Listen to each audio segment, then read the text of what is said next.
My boyfriend decided it would be more fun to have his entire family move in with us. Little did they know, I had a secret strategy to get them out, one by one, and they never saw it coming. I'm Rachel, 29, and I used to adore my modest condo. It wasn't enormous or lavish, but it was mine.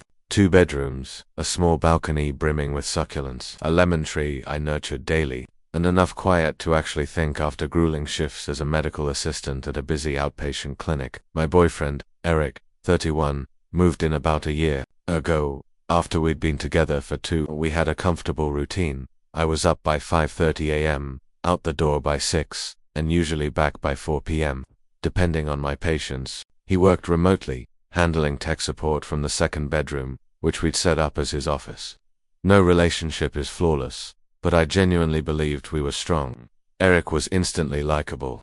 He had that charming former high school football star who grew into a surprisingly decent adult aura. He could sweet-talk your mom, troubleshoot your dad's Wi-Fi, and discuss sports with your brother, all in one afternoon. He was witty, laid back, and crucially, he loved the concept of community. That, in hindsight, should have been my first warning. It began when his younger brother, Jason, 24, lost his warehouse job and asked if he could crash with us for a couple of weeks to get back on his feet. Eric asked if I was okay with it. I hesitated but agreed. It was supposed to be temporary, and I believe in helping people when you can. Jason arrived with 1 duffel bag, an old Xbox, and a kind of stoner energy that was charming for about 5 minutes. Those 2 weeks came and went, and Jason was still there, a permanent fixture on our couch.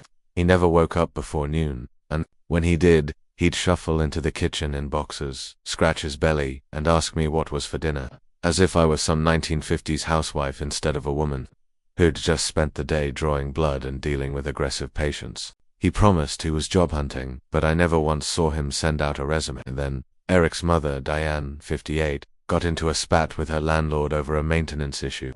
Apparently, she'd been threatening to move out for months, and when things finally boiled over, Eric told her she could stay with us until she found a better place. This time, I wasn't even consulted. I came home to find her sitting at my kitchen table, sipping chamomile tea like she owned the place, her floral luggage parked by the front door, and her tiny dog yapping at my ankles. She moved into the guest room, the same one that used to be our cozy office. Eric moved his desk into our bedroom, and suddenly, I had nowhere in the entire condo that was just mine. I tried to keep my cool. I told myself it was temporary, and Diane was mostly polite, if overbearing.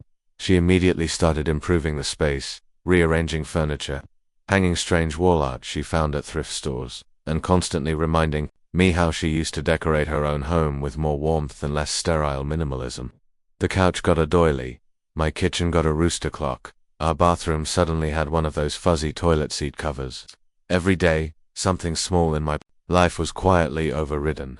Then came Kay, 16, moody, full of eyeliner and attitude. She said she needed a break from her dad's house and wanted to chill with Mum for a bit. That bit turned into her essentially moving in, bringing with her 3 overflowing tote bags of clothes, a Bluetooth speaker that blasted music at midnight, and a bad habit of borrowing my clothes without asking. She'd sneak into my closet and borrow sweaters, jeans, even my scrubs once. I started locking my bedroom door, only to have Diane suggest that I was overreacting and that Kay just needed a safe environment to express herself.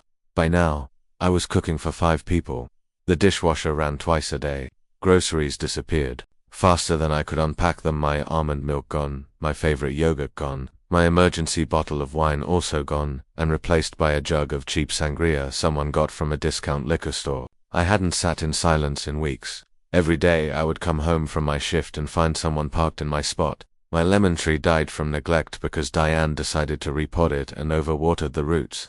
The last straw, Eric's cousin, Luke, 33, lost his apartment due to unpaid rent and showed up one night with a duffel bag and a sleeping mat. Eric told me it was just for a few nights and stuck him in our laundry room. Yes, the actual laundry room, the same one where I kept my towels, cleaning supplies, and tried to do laundry at least once a week.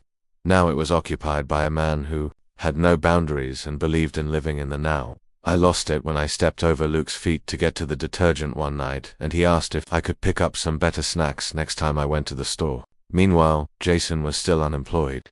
Diane had turned the living room into a tea-scented retirement den. Kay was sleeping until noon and leaving her wet towels on the floor, And Eric thought it was all wonderful. He'd say it's like a real home now, Ratch, lively, warm, full of love. Isn't it more fun this way? I stared at him in disbelief. Fun? I couldn't even use the bathroom without waiting for someone to finish scrolling TikTok in there. When I tried to talk to Eric, really talk about how overwhelmed and suffocated I felt, he waved me off. He told me I was being selfish, that they were all going through rough patches and just needed time. He made me feel guilty, like I was the heartless one for not being more supportive. I started questioning myself. Was I too uptight, too rigid? But every time I came home and found another pair of someone else's shoes at the door, another dirty dish in the sink, or another stranger using my throw blanket, I felt like I was fading in my own life. I was paying the mortgage. I was buying the food. I was the one working 50-hour weeks. And yet somehow, I had become a guest in my own home. So I decided, if he wouldn't fix it, I would. I knew I couldn't just kick them all out without looking like the heartless villain. That was the hardest part. If I raised my voice or laid down rules, I would be painted as the uptight girlfriend who couldn't handle a little family. I had seen the way they whispered when I came home tired and went straight to the bedroom. The way Diane would make passive comments about how some people just weren't raised to share. The way Kay rolled her eyes every time I asked her not to leave her wet towel on my side of the bed. And Eric, he was too wrapped up in the fantasy of one big happy household to see the rot underneath. So I started with the weakest link, Jason. Jason was the kind of guy who believed adulthood was optional. He slept until noon, lived on instant noodles and Red Bull, and treated job applications like urban legends. Our couch had formed to the shape of his body. He'd sit there in boxers, surrounded by crumbs, playing video games with the volume turned up while I scrubbed blood from my scrubs after 12-hour shifts. But what really got under my skin wasn't the laziness, it was the entitlement. He once asked if I could meal prep for him too, since I was already cooking for myself and Eric, as if I had nothing better to do than serve a grown man who couldn't pick up a sponge. That was the moment I stopped trying to win the house back. With kindness, I started documenting everything. I took photos of every unwashed dish he left in the sink. I snapped pics of the bathroom after his showers, towels on the floor, beard clippings in the sink, shampoo bottles left open. I photographed the empty cartons he tossed back into the fridge like some twisted performance art, an empty egg carton, an orange juice bottle with one pathetic drop left. I even kept track of how many times I had to take out the trash because no one else bothered. I organized it all in our shared Google Drive. Eric had forgotten about it long ago. Back when we used it to track furniture expenses and grocery lists, I created a new folder and labeled it innocuously, household issues, no drama, no confrontation, just evidence. I tagged every file with dates and even added short notes like came home from work to this or third time this week. It was meticulous, clinical, and completely free of emotion. I wanted the truth to speak for itself. A week later, during one of our rare quiet evenings, I told Eric that I had been feeling overwhelmed. I said the house no longer felt like home and that maybe it would help if we tracked things together, just to see if we could all improve our habits. I mentioned the folder. He opened it, and I waited. Eric scrolled through the images slowly. He zoomed in on the photo of the pizza box Jason had left on the coffee table for 3 days. He lingered on one of the overflowing trash can with a trail of empty soda cans leading away from it like breadcrumbs. His face changed, not anger, not shock, just a slow dawning realization. He had never noticed, or more accurately, he had never wanted to. He said quietly that he didn't realize Jason had been so careless. I told him that I felt like I was living with a teenager who thought I was the maid. I didn't blame, I didn't accuse. I just explained how exhausted I was emotionally, physically, and mentally, that I felt erased in my own home. And because there was no yelling, no fight, just facts, he listened. The seed was planted. Then came the final push. I waited until a quiet morning when Jason was stumbling out of the bathroom with a bag of Doritos in hand, and asked him calmly if he could chip in $150 a month for utilities and food. Nothing extreme, just enough to acknowledge that he was living here like a full-time resident. I said it with a smile. He stared at me like I had just insulted his entire lineage. He muttered that he was only staying temporarily and that charging him rent was kind of cold. I told him I understood, but temporary or not, bills didn't pause themselves. He stormed off, and the next morning I heard him and Eric arguing behind the bedroom door. Jason said I was making him feel unwanted, that I was being controlling. Eric, still sitting with the reality of the evidence folder, said nothing. One word in his defense. That silence was everything I needed. 2 days later, Jason announced he was going to crash with a friend for a while. No drama, no apology, just a vague promise that he would be back when things chilled out. He packed his duffel bag, took his Xbox, and left a half-eaten bag of chips on the couch like a farewell gift. But he didn't come back. Days turned into a week, and his absence began to feel like fresh air. The living room was quiet again. The couch was no longer stained with crumbs and laziness. I cleaned the coffee table, lit a candle, and sat there, in the silence I had missed for months. And that's when I knew this plan was going to work. One down. After Jason left, the energy in the condo shifted. The tension in the air thinned ever so slightly, like cracking a window in a suffocating room. There was finally a place to sit in the living room without nudging aside someone else's shoes or Xbox controller. I stopped finding empty energy drink cans wedged between the cushions. For the first time in weeks, I could walk from the front door to the kitchen without maneuvering around a grown man sprawled on the couch in week-old boxers. It was a win, yes, but a small one. The real challenge was still sitting at my kitchen table every morning, sipping lemon water and flipping through home decor catalogs like she owned the place. Diane had made herself extremely comfortable, too comfortable. She had transferred nearly half of her closet into the guest room, replacing Eric's old desk with a lace-covered vanity and a floral chair she picked up from a thrift store. Her perfume lingered in the hallway long after she left the room, clinging to the air like her presence clung to every part of my life. She was not loud or rude in the traditional sense. She was worse. She operated with the slow erosion of boundaries, the kind you only noticed once everything had already shifted in her favor. She would casually rearrange the furniture while I was at work. I came home once to find the couch angled toward the balcony for better light. The coffee table moved aside because it made the space feel cramped, and my bookcase turned into a shrine for her collection of vintage teapots. I had never seen a grown woman carry out such subtle domination of a shared space, all while smiling sweetly and commenting on how I must be so tired from work as she sat watching reruns of crime dramas all day. The worst part was the kitchen. My kitchen, it had always been my sanctuary, the one place where I could decompress chopping vegetables, boiling pasta, seasoning everything just right. It was my version of therapy after long shifts. That ended the day Diane decided that the kitchen was hers to command. I would come home to find all my carefully arranged spices relocated alphabetically by brand instead of flavor profile. My groceries, purchased with my own money, were regularly used up before I had the chance to touch them. She would make huge family meals while I was at work, using up my olive oil, my garlic, my herbs, and when I opened the fridge expecting leftovers, I would find empty Tupperware stacked like tombstones. One night I discovered that she had thrown away 5 containers of my meal prep chicken stir-fry, quinoa bowls, overnight oats all gone. When I asked where they were, she told me she thought they had gone bad and didn't want anyone to get sick. I kept my face neutral and walked into the bedroom before I exploded. That night, I went back to strategy. The first step was labeling. Everything I bought, every sauce, every spice, every yogurt cup got a name written in bold on Misabo Sharpie. I labeled things that didn't even need labeling. A banana, a bottle of water, my tea bags. I wanted her to see that I was drawing lines she had no right to cross. Unsurprisingly, Diane started making comments, how in her house they shared everything, how she just assumed we were all family now. I smiled and nodded while buying a compact mini fridge and hauling it into the bedroom myself. I stocked it with my favorites, oat milk, sliced fruit, meal preps, and anything else I didn't trust to survive Diane's next burst of culinary inspiration. She made her opinions clear with side comments to Eric about feeling iced out and remarks like it's so cold in here lately. But I said nothing. The more I reacted, the more power she had, and I was not about to let her take any more of my space or sanity. Then came the next phase. I had learned a lot about Diane in the weeks she had lived with us. She loved appearances. She lived for her social circle women she had known for decades. The ones who traded gossip over brunch and judged each other's outfits with practiced smiles. Through a mutual friend, I found 2 of them, Joanne and Lisa, both local, both well-versed in Diane's world. I invited them over for brunch one Saturday morning. I told Diane it was a surprise, that I wanted her to feel at home, part of the family. She was thrilled. She dressed up, did her makeup, and took out her vintage teacups. But when the women arrived, their expressions betrayed a different reaction.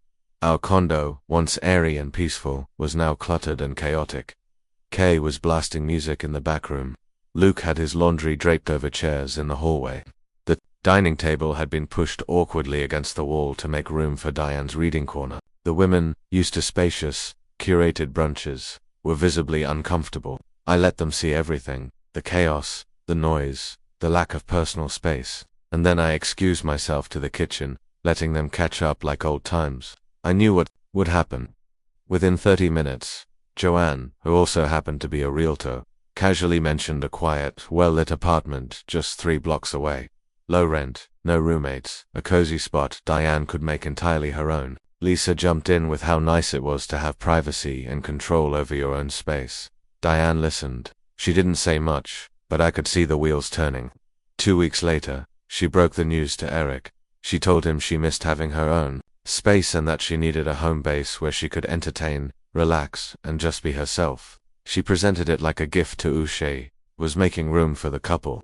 Eric nodded along, not fully registering the shift, but I did. I smiled and offered to help her pack. She moved out with ceremony and tears, hugging us both like she was setting off on an epic journey. But of course, she didn't take everything. She left behind several boxes of her things, just in case she comes by for a weekend. She even claimed a corner of the guest room closet for seasonal items. I didn't fight it. I waited. The next day, I packed them in a box and put them in storage. Then came Kay. At 16, she was already a miniature hurricane of chaos, entitlement, and teenage defiance. She had been living with us for over a month by the time Diane moved out, and with her mother gone, Kay only became more unruly. She treated the guest room like a personal studio apartment, blasting music at all hours, plastering the walls with magazine cutouts and LED strip lights, and leaving takeout boxes on the nightstand until they attracted ants. But the real war zone was the bathroom. Every morning I would step over wet towels, dirty laundry, clumps of hair, and enough makeup residue to paint a mural. My eyeliner would disappear, my $40 foundation gone. She borrowed my expensive face creams, used my shampoo until the bottle was light enough to fly, and once took my favorite jacket without asking. Only for me to find it crumpled in the backseat of Eric's car, stained with ketchup. I tried addressing it directly, asked her to respect boundaries, explained that makeup and clothes were personal, suggested she clean up after herself. She rolled her eyes and said it wasn't that serious. When I reminded her she still had virtual school to attend, she brushed it off and said she was between vibes and needed a break. Her breaks apparently consisted of spending 6 hours a day scrolling through TikTok and FaceTiming her friends while skipping every live session and assignment. She would stay up until 3 o'clock in the morning watching videos and then sleep until 1 o'clock in the afternoon, leaving me to tiptoe around her like I was the guest. Eric, of course, was useless. He excused her behavior constantly. She's going through a phase, he said. She just needs time. Time apparently meant monopolizing the bathroom, ignoring school, stealing my clothes, and turning our home into her personal drama stage. I knew I couldn't confront her directly.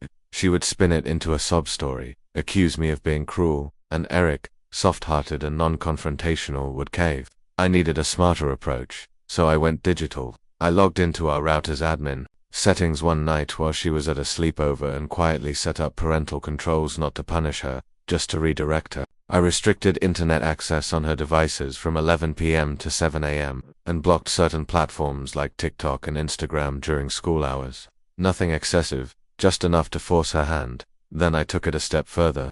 I contacted her school's guidance office, posing as a concerned adult living in the household. I kept it vague, just said I wanted to help her stay on track, and asked if they could send me weekly updates on her attendance and performance. They responded within a day. As it turned out, Kay was not just behind, she was practically failing out of every subject. She had not logged into any live class for 2 straight weeks and had submitted 0 assignments in math, science, or English. The school had tried contacting her father, but he never responded, so I gave them a nudge. It didn't take long. 3 days later, her father, Eric's ex-stepdad, showed up unannounced. I came home to find a stranger standing in our entryway, his arms crossed, face stone cold. Kay was in the kitchen in sweatpants, holding her phone like a lifeline, glaring at him. He was furious. According to him, the school had finally gotten through to him, and once he saw the weekly report, he wasted no time. She tried to argue, said she didn't want to go back, said we were family and she was safe here. But even Eric couldn't argue with the truth. The evidence was clear. She was failing, she was out of control, and she needed structure that neither of us could provide. Eric tried to soften the blow, said she could come visit on weekends, but her father was firm. She was leaving that night. She packed her things, angrily muttering under her breath as she zipped up her bags. I noticed my missing mascara on her nightstand and 2 of my sweaters rolled up in her laundry pile. I said nothing, just stood at the door as she stomped out, slammed the car door behind her, and drove off into the night with her father. Eric was quiet for a long time after she left. He didn't say it, but I could feel the shift. Something about seeing his little sister fail so spectacularly had snapped the fantasy he had built around his family living under one roof. He stopped calling it fun. He stopped trying to frame the chaos as warmth. He started seeing what I had been seeing for months. 2 down. In 1 month, only Luke remained, the mysterious cousin who had been camping in our laundry room like some off-grid nomad. He was quiet, yes, but quiet like mold in a corner. You don't notice it at first, but it spreads.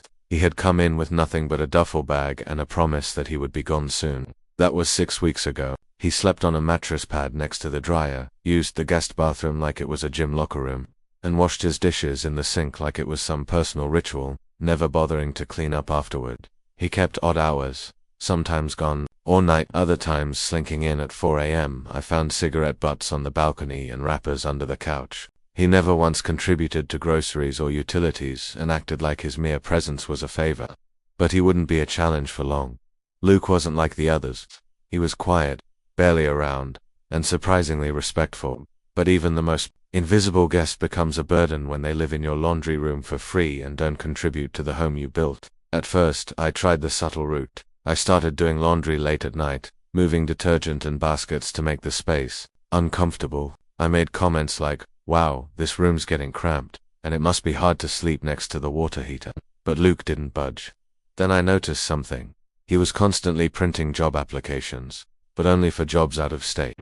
One morning I casually asked, "So, if one of these out-of-state gigs came through, would you go?" He nodded and said, "Yeah, if I could afford the move." That was all I needed. I made a few calls, pulled a string through a coworker's friend in Reno, and helped line up a job interview for Luke. Then I left a note on the kitchen counter with the listing, bus route info, and a post-it that read, "Sometimes you have to go to grow." 2 days later, he was gone. He sent a polite thank you text to both of us and said he'd figure the rest out. No drama, no yelling, no mess. For the first time in months, the apartment was quiet, just me and Eric, and that's when things got even more clear. I waited to see if Eric would recognize what had happened, that his family didn't just leave. They were gradually pushed out by a woman who was tired of being treated like an unpaid hotel manager. He didn't. In fact, 2 weeks later, he asked if his cousin Brandon might stop by for a week or 2. That's when I finally snapped, but not by yelling, not by leaving.